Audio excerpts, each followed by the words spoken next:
Hi friends, ఉసిరికాయని తరచూ తింటూ ఉంటే అధిక బరువు సమస్యతో బాధపడే వారికి ఇది చక్కటి పరిష్కారం అండి. ఆ సమస్య నుండి చాలా వరకు బయటపడవచ్చు. ఇందులో ఫైబర్ అధికంగా ఉండడం వల్ల ఆకలి త్వరగా వేయదు, తిన్న ఆహారం కూడా త్వరగా జీర్ణమవుతుంది. అంతేకాకుండా ఉసిరిలో విటమిన్ సి అధికంగా ఉంటుంది. ఉసిరి రోజు మన డైట్లో చేర్చుకుంటే ఇమ్యూనిటీ పెరుగుతుంది. అలాగే ఉసిరిలో యాంటీ ఇన్ఫ్లమేటరీ గుణాలు అధికంగా ఉంటాయి. దీనిలో ఫైబర్, మినరల్స్, ప్రోటీన్స్ కూడా సమృద్ధిగా ఉంటాయి.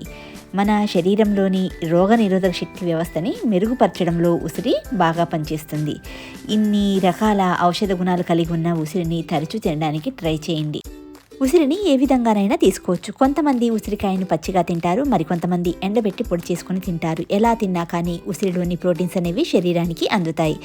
ఈ ఉసిరికాయ గురించి మరికొన్ని విషయాలు వేరొక వీడియోలో తెలుసుకుందాం. ఫ్రెండ్స్, వీడియో నచ్చినట్టయితే ప్లీజ్ లైక్ చేయండి, షేర్ చేయండి, సబ్స్క్రైబ్ చేయండి.